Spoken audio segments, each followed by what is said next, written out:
Hello दोस्तों, स्वागत है आप सभी का आपके अपने यूट्यूब चैनल प्राइम प्रभाकर पे। दोस्तों, आज इस वीडियो में हम देखने वाले हैं GS3 के टॉपर्स कॉपी को।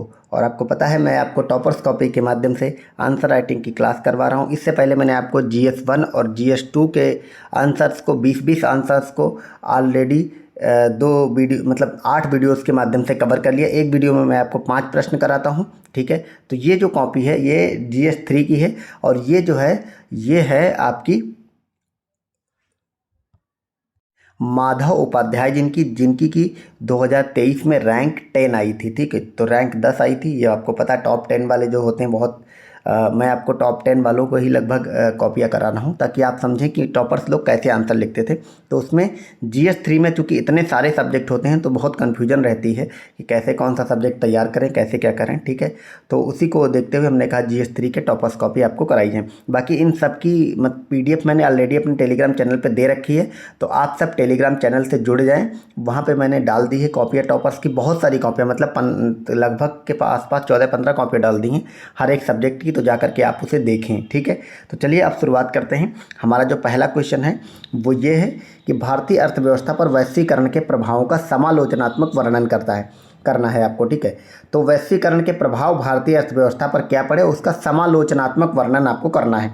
अब इन्होंने इंट्रो देखिए शानदार क्या लिखा। ये Madhav Upadhyay ji, rank 10 2023 UP PCS, ठीक है। वैश्वीकरण से इन्होंने पहले बता दिया क्या है। तो वैश्वीकरण से तात्पर्य संपूर्ण विश्व के सामाजिक आर्थिक जुड़ाव से है। इसमें सभी देश अपनी आवश्यकताओं की पूर्ति है तो एक दूसरे पर निर्भर रहते हैं। तो इन्होंने वैश्वीकरण की ये परिभाषा दे दी, ठीक है। अब वैश्वीकरण के इन्होंने प्रभाव बताए। तो वैश्वीकरण के प्रभाव जो कि आपको पता है सिर्फ जो है वो सकारात्मक नहीं होंगे, सकारात्मक और नकारात्मक दोनों होंगे। तो वैश्वीकरण के प्रभाव आप देखें, इसी तरह से आप डायग्राम बना करके अपने एग्जाम में आएंगे। तो वैश्वीकरण के प्रभाव की बात करें तो ये सकारात्मक और नकारात्मक दो तरह के हैं। सकारात्मक देखें तो आर्थिक विकास दर में वृद्धि हुई। 1991 से पूर्व लगभग 4% थी और वर्तमान में ये 6 से 7% है। निर्यात में वृद्धि हुई। भारतीय कृषि निर्यात टॉप 10 में आ गया है, ठीक है। अभी हम सकारात्मक वाले ही देख लें। अगला क्या है कि पाँचवीं सबसे बड़ी अर्थव्यवस्था भारत बन गया है। प्रति व्यक्ति आय में भी वृद्धि हुई। आर्थिक सर्वेक्षण 22-23 के अनुसार 1,97,000 ये भारत की हो गई है प्रति व्यक्ति। हालांकि आपको ये आर्थिक सर्वेक्षण जो लेटेस्ट वाला है वो वाला लिखना, ये वाला नहीं ध्यान देना, ठीक है। अब कुछ नकारात्मक प्रभाव भी आए, जैसे आर्थिक असमानता भी तो बढ़ी है। ऑक्सफैम को जो रिपोर्ट है उसने कहा कि जो ऊपरी 1% लोग हैं उनके पास 70% संपत्ति होती है। व्यापार घाटा में भी वृद्धि हो गई है। चीन के साथ $100 बिलियन का व्यापार घाटा भारत का चल रहा है, आपको पता ही होगा, भारत खरीदता ज़्यादा है। द्वितीय क्षेत्र का सीमित विकास यहाँ पे हुआ है। GDP में 29% की भी हिस्सेदारी हो गई है, ठीक है। अगला है बेरोजगारी में वृद्धि हुई है तथा श्रम कानून को नज़रअंदाज किया गया। आपको पता ही है, जब वैश्वीकरण होगा खूब सारी फैक्ट्रियाँ लगेंगे तो श्रम कानून थोड़ा सा मतलब लच्चर हो जाएंगे क्योंकि उद्योगपतियों को फ़ायदा ज़्यादा देना होता है। तो ये इन्होंने इसके प्रभाव बता दिए, ठीक है। प्रभावों का समालोचनात्मक मूल्यांकन कर दिया, मतलब यहाँ पे सकारात्मक भी और नकारात्मक भी। तो आलोचना और महत्व दोनों बता दिया। अब इन्होंने निष्कर्ष लिख दिया कि निष्कर्षतः वैश्वीकरण का भारतीय अर्थव्यवस्था पर सकारात्मक व नकारात्मक दोनों प्रभाव है। 2047 तक विकसित देश बनने तथा 5 ट्रिलियन अर्थव्यवस्था बनने के लिए सकारात्मक प्रयासों पर जोर देने की आवश्यकता है। तो ये इनका निष्कर्ष बहुत ही शानदार है, आपको पता है वे फॉरवर्ड है। मतलब इन्होंने फ्यूचर की से जोड़ते हुए बताया कि भारत के लक्ष्य हैं कि 2047 तक भारत विकसित होगा, $5 ट्रिलियन की इकोनॉमी बनेगी। हालांकि 5 ट्रिलियन 47 तक नहीं है, 27 तक का लक्ष्य है, ठीक है। तो उसके लिए अगर आप इसके सकारात्मक जो पहलू हैं उन पर ध्यान देंगे तो आपका जो है वो अच्छे से वैश्वीकरण का फ़ायदा मिल पाएगा। तो ये इनका ही पहला आंसर हो गया। अब दूसरा देखते हैं। दूसरा है कि भारत में बेरोजगारी की दर को कम करने हेतु कौन से नवाचारी रोजगारों के सृजन की आवश्यकता है, चर्चा करना है। तो बेरोजगारी की दर कम करने के लिए आपको बताना है नवाचारी सृजन। तो सबसे पहले उन्होंने क्या लिया, लिखा कि बेरोजगारी की परिभाषा लिख दी, वो भी ILO की रिपोर्ट के अनुसार। ILO के अनुसार ऐसी स्थिति जब व्यक्ति द्वारा सार्थक प्रयास करने के बावजूद भी क्षमता अनुसार रोजगार नहीं मिलता है तो उसको कहते हैं बेरोजगारी। अब आप लोग क्या करिए, आपके पास कंटेंट की कमी क्यों होती है। अब आप देख तो रहे हैं जैसे ये टॉपर्स कॉपी, सिर्फ आप इसको आंसर मत देखें, इसको आप एज इट इज़ अपनी कॉपी में लिख लें कि कहीं पर भी बेरोजगारी आएगी तो आपको ILO के अनुसार इस परिभाषा को चेपना होगा वहाँ पे, ठीक है। तो बेरोजगारी ILO के अनुसार इसकी ये परिभाषा और आपको इंट्रो में लिख देना है, ठीक है। CMIA के अनुसार बेरोजगारी दर जो 7.1%, तो वो तो आंकड़ा जो भी उस समय पर रहे जब आप एग्जाम दें तो वो लेटेस्ट वाला आपको लिख देना है। आपके लिए कंटेंट क्या है, बेरोजगारी की ILO की परिभाषा। अब है बेरोजगारी दूर करने के प्रयास क्या हैं? तो क्योंकि अधिक जनसंख्या सभी को रोजगार प्रदान करने के लिए, ठीक है, इसलिए अब जनसंख्या अधिक है तो सभी को रोजगार प्रदान करने के लिए इसीलिए प्रयास जरूरी है। अकुशल श्रम की अधिकता है। इंडिया स्किल रिपोर्ट 47% जो है वो स्नातक रोजगार जो है वो योग्य हो गए हैं। प्रच्छन्न बेरोजगारी भारत में पाई जाती है, आपको पता ही है, छुपी हुई बेरोजगारी जैसे एग्रीकल्चर में, ठीक है। फोर्थ क्या है? द्वितीय क्षेत्र का कम विकास। तो आपको पता है भारत में मैन्युफैक्चरिंग या विनिर्माण क्षेत्र में कम विकास होता है, ठीक है। भारत में जीडीपी का सिर्फ 29%, जब तक कि विकसित देशों में जीडीपी का 50% से अधिक योगदान जो है वो द्वितीय सेक्टर से होता है। तो ये आपको लेटेस्ट डेटा लिखना है अगर कुछ बदल गया है तो, लेकिन आपको यही सब चीज़ें ऐसे आंसर में कोट करनी है। अब सरकार के प्रयास इन्होंने लिख दिए क्या क्या है। स्वरोजगार को प्रोत्साहन देना, स्वनिधि योजना और स्टैंड अप योजना आपको पता है चल रही। कौशल युक्त श्रम है तो कौशल विकास योजना, एमएसएमई क्षेत्र को बढ़ावा दिया जा रहा है ओडीओपी के तहत। अब निष्कर्षतः सरकार को बेरोजगारी दूर करने के लिए उद्योग क्षेत्र को बढ़ावा देने, कौशल युक्त बनाना आवश्यक है। तो इन्होंने निष्कर्ष ऐसे वे फॉरवर्ड में 2-3 मतलब सुझाव देते हुए ख़त्म कर दिया। अगला हमारा क्वेश्चन है कि सरकारी बजट के घटकों का वर्णन कीजिए। अर्थव्यवस्था पर बजट के प्रभाव का आपको वर्णन करता है। तो अब बजट होता क्या है उसका इंट्रो में इन्होंने लिख दिया।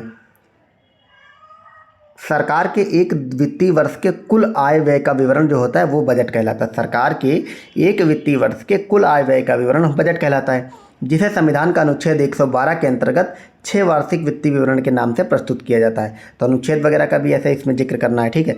अनुच्छेद में इसका नाम क्या होता है? वार्षिक वित्तीय विवरण।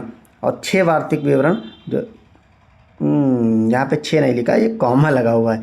अनुच्छेद 112 के अंतर्गत वार्षिक वित्तीय विवरण के नाम से इसको प्रस्तुत किया जाता है। तो शानदार इन्होंने आर्टिकल बताया और उसको वार्षिक वित्तीय विवरण संविधान में लिखा गया है वो भी बता दिया, ठीक है। और बाकी बजट क्या होता है भी बता दिया। अब इसके घटक बताए हैं इन्होंने। तो आपको पता है आय, प्राप्तियाँ या फिर व्यय, ये घटक होते हैं इनमें। अब आय में क्या होता है? राजस्व प्राप्ति होती है, जैसे कर ग्रहण, कर ऋण आदि से प्राप्त होने वाला धन, ठीक है। पूंजीगत प्राप्ति क्या होती है? पूंजीगत निर्माण से लाभ जो होता है, ठीक है। कंपनियां वगैरह जो प्रॉफिट देती हैं या कंपनियां बिकती हैं उससे रिलेटेड, ठीक है। अब राजस्व व्यय क्या होता है? सैलरी, पेंशन, कल्याणकारी योजनाओं में जो खर्च होता है। पूंजीगत व्यय क्या होता है? अवसंरचना विकास हेतु व्यय होता है। आपको एक चीज़ पता ही होगी कि देश के विकास की अगर बात करें तो राजस्व प्राप्ति हमेशा अच्छी मानी जाती है और पूंजीगत व्यय हमेशा अच्छा माना जाता है। पूंजीगत प्राप्ति हमेशा बेकार मानी जाती है और राजस्व व्यय हमेशा ही बेकार माना जाता है, ठीक है। मतलब इससे देश का विकास अवरुद्ध होता है। अब है अर्थव्यवस्था पर बजट के प्रभाव क्या पड़ते हैं। तो पूंजीगत व्यय जो है सरकार की संपत्तियों में बढ़ोतरी करता है। राजस्व व्यय बाजार में मांग को बढ़ाता है, जैसे उत्पादन बढ़ाता है। यही सब बातें मैंने भी आपको बताया कि क्या अच्छा होता है अर्थव्यवस्था के लिए। राजस्व प्राप्ति की बात करें तो लोक कल्याणकारी योजनाओं में व्यय को बढ़ाता है, जिससे गरीबी, बेरोजगारी, समावेशी विकास में सहायता मिलती है। पूंजीगत प्राप्तियों की बात करें तो सरकार के पूर्व निवेश का लाभांश होती है, जो व्यापार वाणिज्य में बढ़ोतरी में सहायक है। अब निष्कर्षतः अगर देखें तो प्रत्येक वर्ष बजट पेश किया जाता है तथा आर्थिक समीक्षा के माध्यम से पिछले एक वर्ष का विवरण प्रस्तुत किया जाता है। हालांकि ये निष्कर्ष बहुत अच्छा नहीं है, क्योंकि मतलब हालांकि ऐसा नहीं कि इन्होंने आंसर मेन एग्जाम में ही आंसर लिखा होगा, ये टेस्ट कॉपी है उनकी, ठीक है। तो क्योंकि इसमें तो उन्होंने सिर्फ ये तो बात बता दी, इन्होंने इंट्रो जैसी चीज़ों में इसको लिख सकते थे, वे फॉरवर्ड नहीं है। अगला हमारा पॉइंट है, क्वेश्चन मतलब है ग्रीन हाइड्रोजन के लाभ और अनुप्रयोगों को आपको स्पष्ट करना। ये 8 प्रश्न मतलब 8 नंबर वाले यानी कि 150 शब्दों वाले प्रश्न चल रहे हैं, ठीक है। तो क्या है हमारा? ग्रीन हाइड्रोजन के लाभ और अनुप्रयोगों को आपको स्पष्ट करना है। तो इंट्रो में इन्होंने क्या लिखा कि ग्रीन हाइड्रोजन की परिभाषा लिख दी कि ग्रीन हाइड्रोजन उत्पादन यानी कि ग्रीन हाइड्रोजन जो है वो क्या है? हाइड्रोजन उत्पादन की प्रक्रिया में नवीनीकरण ऊर्जा के प्रयोग करने से है, जैसे इलेक्ट्रोलाइसिस द्वारा हाइड्रोजन उत्पादन। तो ये होता है ग्रीन हाइड्रोजन। अब इसके लाभ क्या हैं? सबसे पहले इन्होंने देखो SDG 7 से जोड़ा, यानी कि स्वच्छ एवं वहनीय ऊर्जा प्राप्ति में सहायक है, ठीक है। SDG 7 डिकार्बनाइजेशन में महत्वपूर्ण है, कार्बन इससे कम होगा। 2070 तक निवल शून्य कार्बन उत्सर्जन में ये लाभदायी होगा। नीति आयोग जो है वो इलेक्ट्रिक वाहन से ऊर्जा मांग में 64% की वृद्धि होगी पूरा करने में, यानी कि ग्रीन हाइड्रोजन। तो नीति आयोग की रिपोर्ट के अनुसार जलवायु परिवर्तन को रोकने में। तो ये पॉइंट बहुत इंपॉर्टेंट है, आपसे कभी भी पूछ ले ग्रीन हाइड्रोजन के लाभ क्या हो सकते हैं, तो इसको आप लिख सकते हैं। ग्रीन हाइड्रोजन ना दे के आपको डायरेक्ट दे दे कि नवीकरणीय ऊर्जा से लाभ क्या होंगे, ठीक है, तो उसमें भी सेम यही पॉइंट आप लिख सकते हैं। सारे के सारे बहुत इंपॉर्टेंट है। क्यों? क्योंकि नीति आयोग का जिक्र आ गया। डिकार्बनाइजेशन, इस तरह के जो कीवर्ड होते हैं इससे नंबर मिलते हैं। निवल शून्य कार्बन 2070 तक करना है, तो SDG 7 को जोड़ा इससे, ठीक है। जलवायु परिवर्तन को जोड़ा, तो ये बहुत अच्छे पॉइंट हैं। किसी भी नवीकरणीय ऊर्जा या फिर मतलब ग्रीन हाइड्रोजन वगैरह में इसको आप लिख सकते हैं, ठीक है। अब इसके अनुप्रयोग अगर देखें तो हाइड्रोजन ईंधन चालित परिवहन, जैसे हाल ही में लद्दाख में हाइड्रोजन संचालित बसें चलाई गई हैं। जर्मनी में प्रथम हाइड्रोजन संचालित ट्रेन भी चल गई है। विद्युत उत्पादन में सहायक है। दैनिक उपयोग में, जैसे खाना बनाने में, प्रेस करने में सहायक है। भविष्य में अंतरिक्ष प्रौद्योगिकी में भी ये उपयोगी है।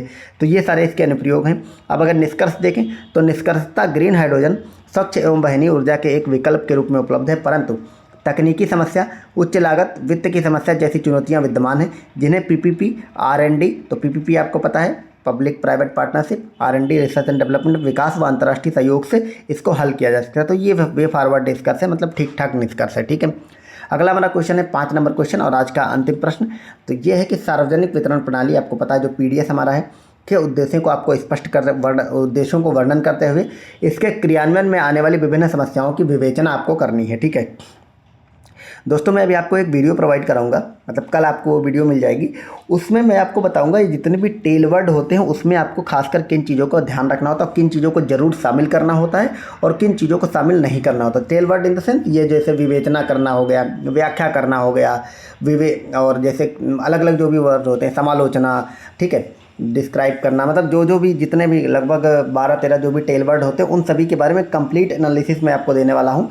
हमारी पीडीएफ रेडी हो गई, हम उसको कल वीडियो के रूप से आप सबको प्रोवाइड करा देंगे। ठीक है, तो सार्वजनिक प्रणाली की विवेचना करनी और उसके मतलब उद्देश्य आपको स्पष्ट करने इस प्रश्न में।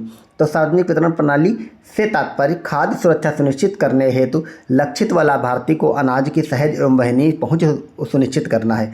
तो इस सार्वजनिक वितरण प्रणाली जो है वो जो आपको पता है अनाज मिलता है उसी की बात हो रही है। ये इसकी इन्होंने परिभाषा लिख दी। फिर लिखा खाद्य सुरक्षा अधिनियम 2013 के तहत ग्रामीण क्षेत्र में 75% और शहरी क्षेत्रों में 50% तक इसकी पहुँच है। तो ये जो खाद्य सुरक्षा अधिनियम 2013 है उसके तहत इन्होंने ये बात भी इसमें लिख दी। इस टाइप का जब आप डेटा देते हैं कोई भी एक्ट, कानून वगैरह से रिलेटेड, तो ये ज़्यादा प्रभावी माना जाता है। अब अगर इसके उद्देश्यों की बात करें तो खाद्य सुरक्षा इसका उद्देश्य है, गरीबी को कम करना, कल्याणकारी राज्य की अवधारणा, शिक्षा में बढ़ोतरी होगी, मिड डे मील वगैरह इसी से रिलेटेड चल रहा है। तो ये सारे इसके उद्देश्य हो गए और इन सबको आप इसी तरह से डायग्राम बना के आ सकते हैं। अब इसकी समस्याएँ ये देख रहे हैं कितना बढ़िया डायग्राम बना हुआ है। ठीक है, ये समस्याएँ जो हैं, समस्याएं क्या है, तो नंबर 1 भ्रष्टाचार और लक्षित लाभार्थी तक पहुंच नहीं, इस तरह से आप डायग्राम बनाएं। अब भ्रष्टाचार में लिख दिया कि योजना आयोग ने कहा है 36% लीकेज है। अब एनएसएसओ का डेटा है कि 2009 में 61% जो है वो बहिष्करण व 24% समावेशन त्रुटियां थी इसमें। ठीक है, तो ये 2009 की एनएसएसओ की रिपोर्ट का हवाला इन्होंने दे दिया। फिर और समस्याएं देखिए तो गुणवत्ता, भंडारण की कमी के कारण बड़ा जो अनाज है वो सड़ जाता है। ठीक है, फिर घटतौली, मतलब कोटा जो डीलर होता है जहाँ पे मिलता है वहाँ पे कम तौला जाता है, तो ये घटतौली इसको बोलते हैं। तो ये सब चीज़ें हो जाती। अपर्याप्त मात्रा, तो 5 केजी पर यूनिट राशन दिया जाता है हालांकि पूरे महीने के लिए, तो ये कहीं ना कहीं मात्रा उतनी पर्याप्त नहीं शायद। तो ये सारी इतनी 4-5 समस्याएं हैं, इसको भी आप दिखा सकते हैं। ठीक है, अब इसका निष्कर्ष क्या होगा, तो निष्कर्षता पीडीएस यानी कि पब्लिक डिस्ट्रीब्यूशन सिस्टम यानी कि सार्वजनिक वितरण प्रणाली में समस्याएं विद्यमान हैं। आप लोग कोशिश करिए इस तरह से लिखने से बचिए। आप सार्वजनिक वितरण प्रणाली लिखा तो वही लिखिए पूरा। ठीक है, निष्कर्षता सार्वजनिक वितरण प्रणाली में पर्याप्त समस्याएं विद्यमान है, लेकिन जैम ट्रिनिटी, आपको पता है जैम योजना सरकार की चल रही है, ई गवर्नेंस व जीपीएस के माध्यम से हल की जा सकती है। सरकार वन नेशन वन कार्ड के माध्यम से प्रयासरत भी है। तो ये शानदार इंट्रो है, इन्होंने इसका भी जिक्र यहाँ पे कर दिया है। ठीक है, देश में कहीं भी आप अपने कार्ड से ले सकते हैं। अब अगला जो क्वेश्चन है 6 नंबर, उसके हम आगे अगले वीडियो में देखेंगे, क्योंकि एक वीडियो में मैं आपको 5 प्रश्न कराता हूँ ताकि ज़्यादा बोरिंग ना हो सके। तो आप बताइए हमारे ये सब प्रयास कैसे लग रहे हैं। टेलीग्राम से जुड़ जाए, वहाँ पर मैंने ये सारी कॉपी वगैरह प्रोवाइड करा दी है। Thank you so much.